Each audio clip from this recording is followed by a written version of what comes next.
President requested a budget for confidential fund, 125.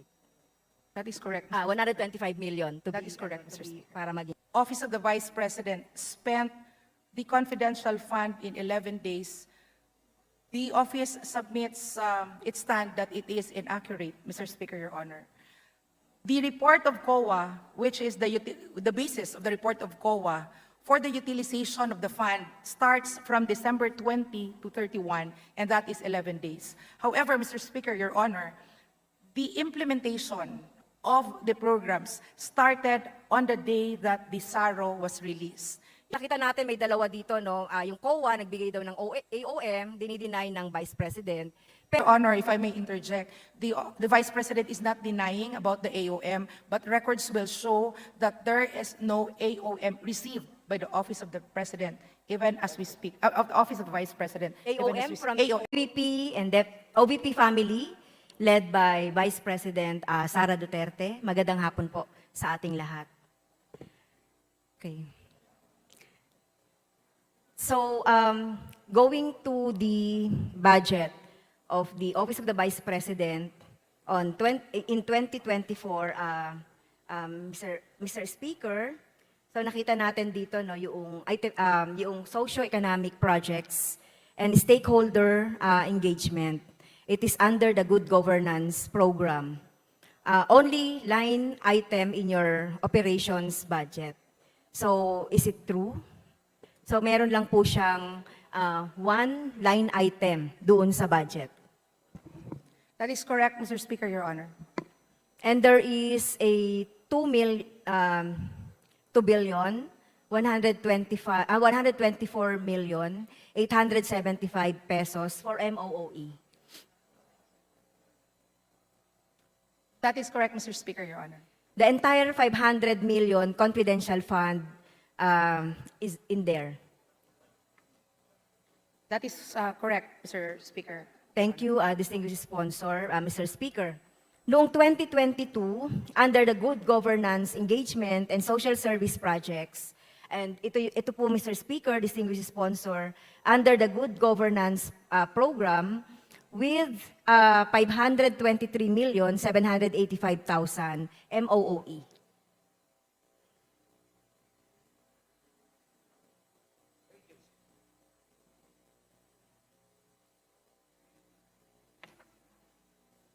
That is correct, Mr. Speaker, Your Honor. Yes. Okay. Under the 2024 projects and engagements, okay, so nakalagay po ang plural, no? Can you specify, Mr. Speaker, distinguished sponsor, what are those socio-economic projects and the stakeholder engagements? Kasi ano siya parang isang item lang siya. So can you specify, Mr. Speaker, these projects and engagements?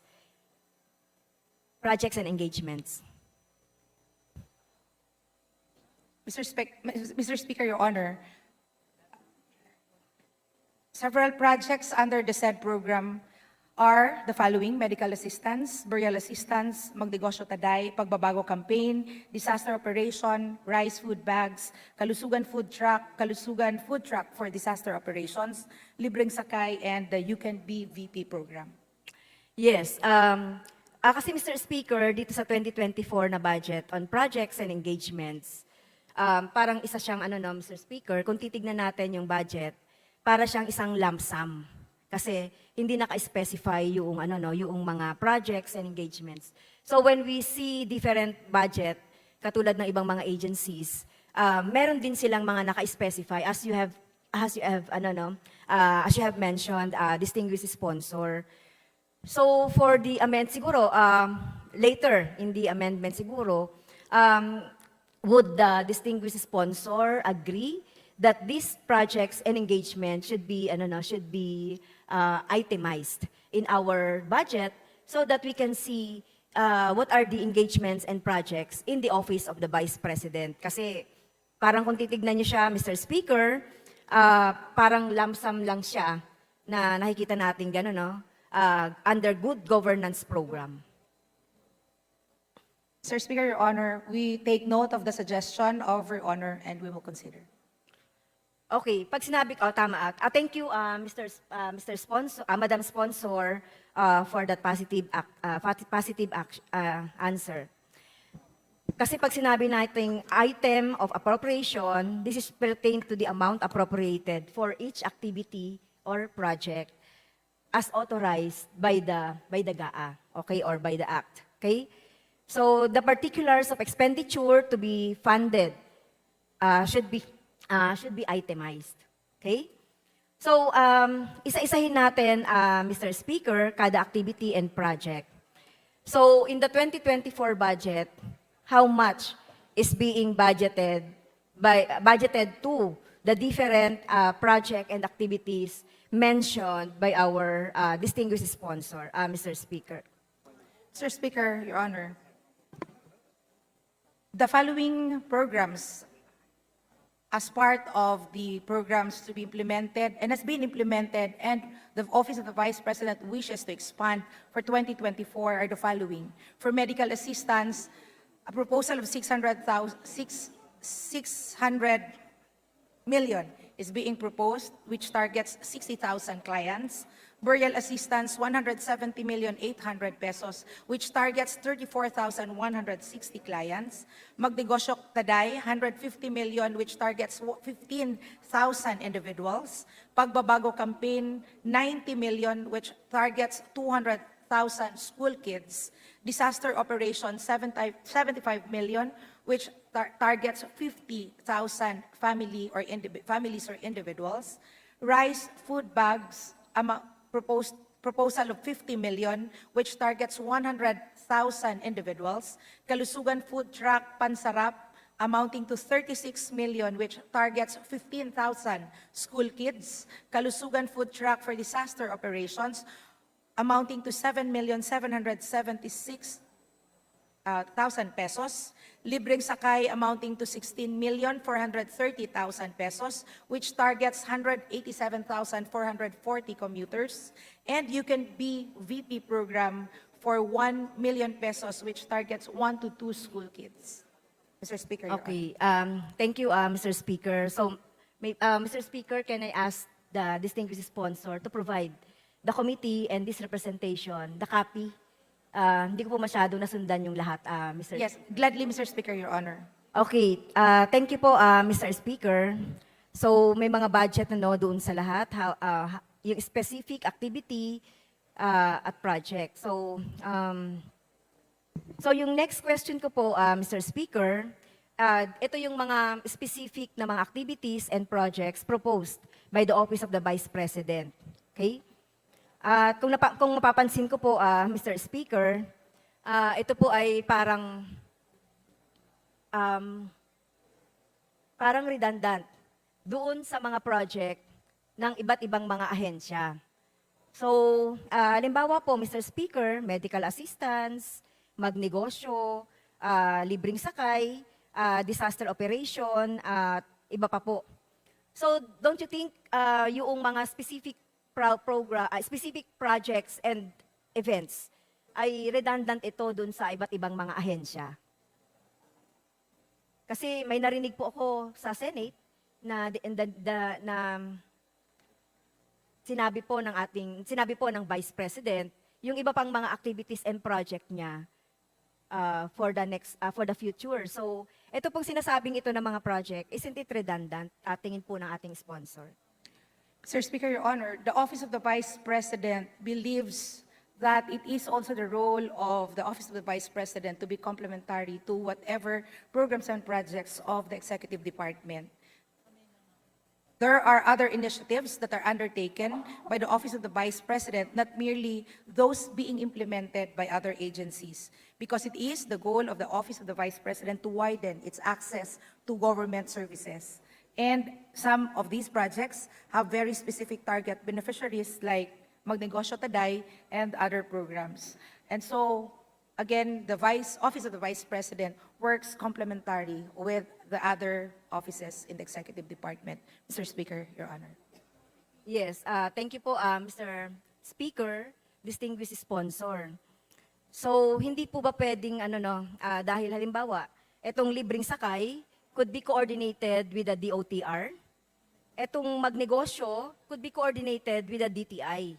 Ito pong disaster operation could be coordinated with the DSWD or other related agency. Rice food, etc. Related ito sa DSW din kasi nagbibigay din tayo ng ayuda. Okay? At saka yung medical assistance kasi alam ko ang DOH and DSWD are making that na as a projects and activities. Sir Speaker, Your Honor, in the implementation of these programs, the Office of the Vice President works closely with several agencies of the Executive Department. In fact, the Office of the Vice President has existing memorandum of agreement with the Department of Transportation, specifically for Libreng Sakay program. It is the OVP who supports the Libreng Sakay program and also of the DOTR by providing buses, which means implementation of these programs were done in accordance and in collaboration with the agencies. Yes. Mr. Speaker, Your Honor. So, yun ang sinasabi natin, Mr. Speaker, distinguished sponsor. So, ito kasi, tingin ko na nagiging redundant doon sa mga activities. And kung babalikan natin, Mr. Speaker, distinguished sponsor, yung mandato ng Office of the Vice President, kung titignan nga natin siya noong 2015, doon sa, yung sa mga functions, so makikita natin siya as the, parang as a substitute to our President just in case. Okay? So doon sa, kasi hindi rin natin ito napuna noong mga panahon ng iba pang mga administration o iba pang Vice President. Kaya tinitignan natin na, siyempre, itong mandato ng Vice President ay just, excuse me for the term, spare tire ng Presidente just in case na may mangyari. So yun naman talaga yung pinakamandato nito. Okay? Mr. Speaker, Your Honor, if I may interject, on the statement that the Vice President is just a spare tire, may I reiterate and may emphasize, Mr. Speaker, that the Vice President is the second highest office in the land, and coming from the Executive Department, the OVP is also mandated to promote the welfare of every Filipino. And traditionally, the Office of the Vice President has been providing socio-economic services under the past several administrations. And the office believes that no single agency has monopoly to provide public service. Mr. Speaker, Your Honor. Okay, thank you, Mr. Speaker and distinguished sponsor. So, kung titignan natin, ito nga, kaya nga sinabi ko, although, noong mga nakaraang budget po, 2015, pababa, so makikita mo lang doon yung salitang parang ceremonial.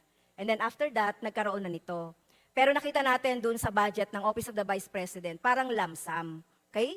Kaya dapat siguro baguhin na natin, if you agree sa ating distinguished sponsor, Mr. Speaker, kung paano natin i-itemize. Kaya nga in-itemize ko po yung mga projects and events. Okay? I take hold of a letter addressed to the Office of the Committee on Appropriation regarding doon sa mga particulars na request ng Office of the Vice President during the fiscal year 2022. Okay, by the way, before that, meron kasing budget for confidential fund ulit for 2024. So, paano ba yung plano ng Office of the Vice President kung saan-saan gagamitin itong confidential fund? Alam natin na the confidential fund is governed by AJC, 2050 ng COA, ng DND, ng DBM, GCD, etc. So based on the events and program, projects, hindi pala program. Kasi ang program kasi sa definition natin sa GAA, yung medyo mahaba-habang mga activities and events. So paano po or saan gagamitin itong 500 na confidential fund? Sir Speaker, Your Honor, the proposed confidential expenses will be used for the safe implementation of the programs and activities of the Office of the Vice President, which are being delivered through its central office and the newly established satellite offices. Through the satellite offices, the OVP aims to bring its programs to other areas with a vision to target poverty reduction, threats to peace and order, and achieve sustainable development. And in support of these goals, surveillance activities will be undertaken to assess security threats and ensure successful implementation of the said projects. Mr. Speaker, Your Honor.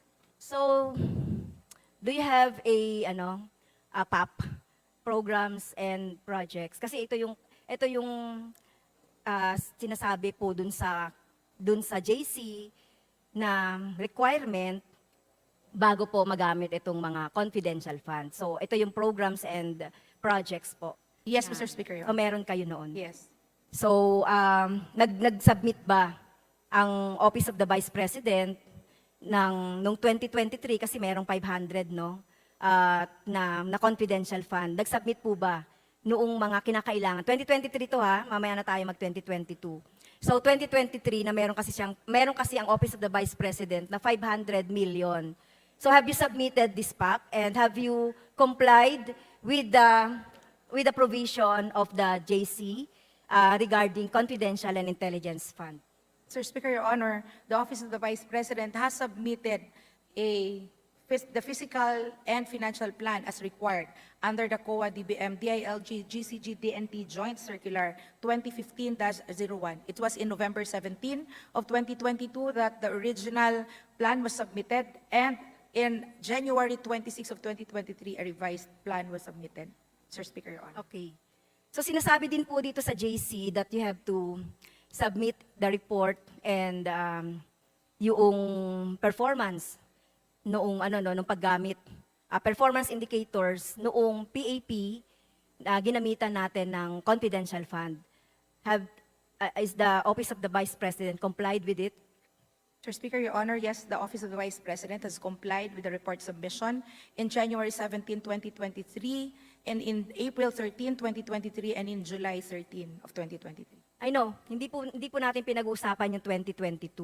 Pinag-usapan po natin yung 2023. 2023 pa lang po ngayon di ba? May budget po ang Office of the Vice President ng 500 million. It is expressly provided doon sa budget ng OVP yung 500 million. So what I'm asking Mr. Speaker, distinguished sponsor, ay kung what was the latest submission of the Office of the Vice President? Kasi ngayon ay third quarter going to fourth quarter. So, nag-submit ba ito nung first quarter ng 2023, second quarter ng 2023?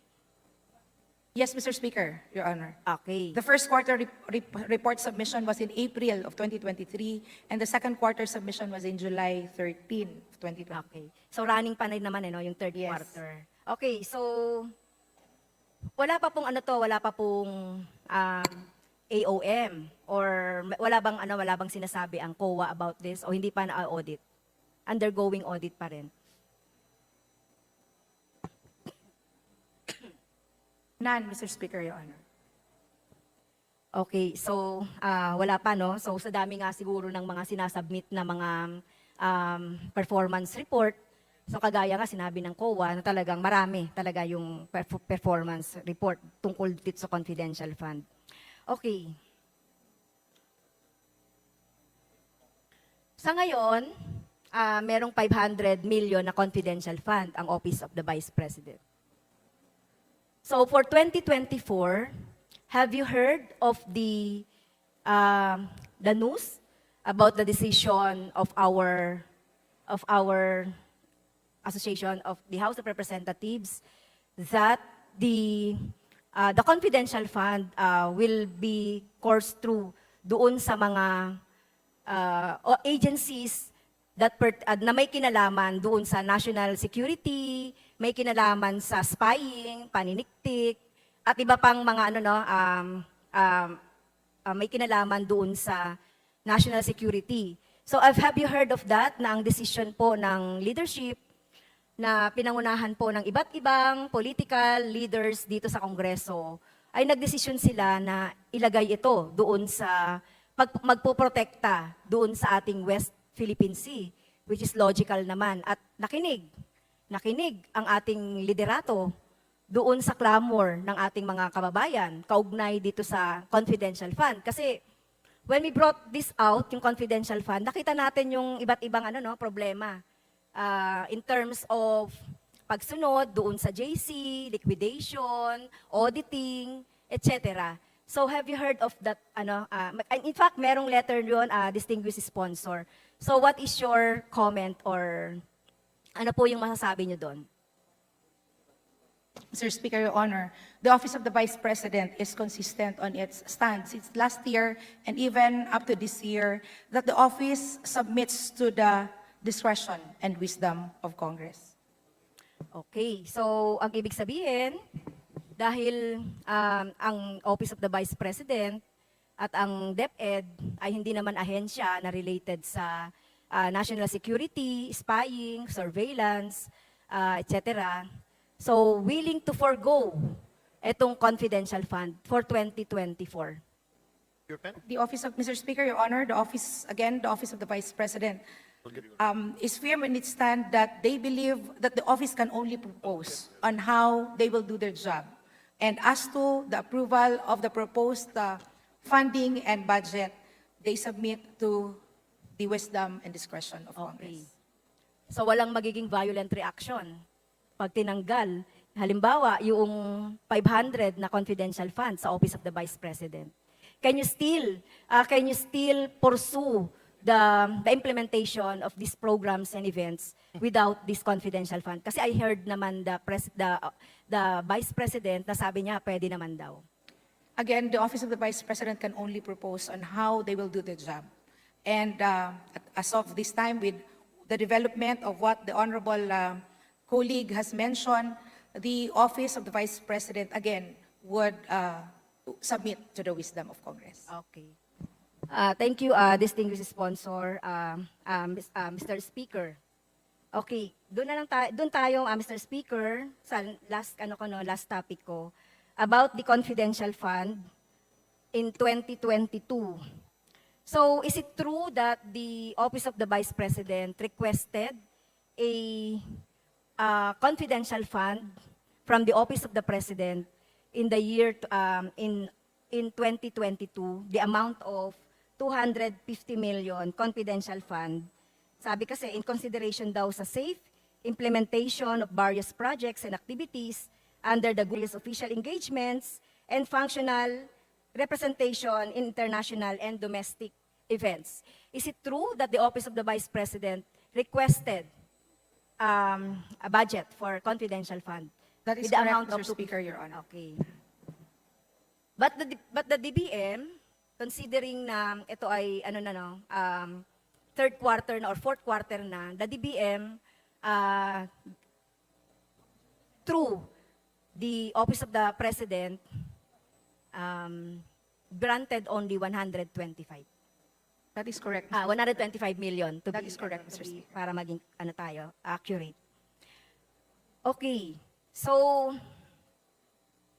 during the interpellation in the COA 2022 confidential funds of 125 million, sabing ganon sa findings ng COA on 2022, in-spend ng Office of the Vice President ang 125 million pesos na confidential fund in 11 days. Do you confirm that, Madam Sponsor? Sir Speaker, Your Honor, to say that the Office of the Vice President spent the confidential fund in 11 days, the office submits its stand that it is inaccurate, Mr. Speaker, Your Honor. The report of COA, which is the basis of the report of COA for the utilization of the fund, starts from December 20 to 31, and that is 11 days. However, Mr. Speaker, Your Honor, the implementation of the programs started on the day that the SARO was released, in December 13 of 2022, which means immediately after the release of SARO, the implementation has already started. But the actual payment, as based on the COA report and findings only started in December 20 up to December 31, which means the actual implementation is not 11 days, but it is 19 days, Mr. Speaker. So, tama pala yung computation ng Makabayan, 19 days. So, it was obligated December 13 and then disbursed December 31. So, walang pahinga, walang holiday yung paggasta ng confidential fund. Tama ba yon? Sir President, Your Honor, Mr. Speaker, Your Honor, if I may also emphasize that prior to the release of this fund, plans were already laid down by the Office of the Vice President, which actually became the basis of the request of the Office of the Vice President for a confidential fund. Okay. Upon assumption into Office of the Vice President, plans were laid out, but the actual implementation was delayed because the office awaited for the release of the SARO. Sir, With the permission of our colleagues on the floor, the time of the gentle lady, maybe the gentle lady can wrap up. We have 3 more minutes. Yes, thank you, Mr. Speaker. So, ito pong confidential fund na ito, so ginastos ito whether 11 or 19 days, alam natin na ito po ay cash. Tama? Sabi kasi ng COA, this is cash advance. So, ang ibig sabihin nito, although nakuha ng Office of the Vice President, yung cash starting December 13, so ibig sabihin nag-aabono na ang Office of the Vice President ng pera para sa confidential fund way before December 13 o yung na-obligate. So ibig sabihin nun, kung August man yan, kasi sinasabi kasi sa statement na may mga events and activities na as early as August. So yung confidential fund ginagamit na, nag-aabono na ang Office of the no, Vice Mr. Speaker, that is inaccurate. Plans were laid as early as August, but the actual implementation was only after the release of the SARO in December 13, 2023. Okay. So, sinabi rin ng COA, Mr. Speaker, distinguished sponsor, na ngayon lang sila nag-audit, no, nitong 2022 na confidential fund. In fact, September 18, nagbigay sila ng AOM. They were given, the Office of the Vice President, ng 15 days para doon sa completion. Noong audit. So, tama po ba? Merong ganon? Sir Speaker, Your Honor, as to the AOM on 2022 for the confidential fund expense, the OVP has, as we speak, the OVP has not received any AOM from COA. And in case there is an AOM to be issued by COA, the OVP will respond to the AOM and provide any information or additional documentation as may be necessary. And the OVP maintains full accountability for the use of its funds and remains committed to observing accounting and budgeting rules and procedures. The OVP will coordinate. Ibig sabihin, with COA. nagsisinungaling ang COA. Kasi doon based sa mga interpellations dito sa COA, sinabi nila nagbigay na sila ng AOM and after 15 days, they are expecting answers from the Office of the Vice President. So, dinideny ba ng Office of the Vice President itong AOM na to? Sir Speaker, Your Honor, as we speak, even until today, the OVP has not received any AOM. Okay, I'm wrapping up, Mr. Speaker. So, nakita natin may dalawa dito, no? Yung COA, nagbigay daw ng AOM, dinideny ng Vice President. Pero alam niyo po, dapat ito ay na-liquidate na or na-i-report na ito this early, di ba? So, 2022 yan, dapat ngayon ay na-audit na. Mr. Speaker, Your Honor, if I may interject, the Vice President is not denying about the AOM, but records will show that there is no AOM received by the Office of the President, even as we speak, of the Office of the Vice President. AOM from AOM, COA? as we speak today. Okay, so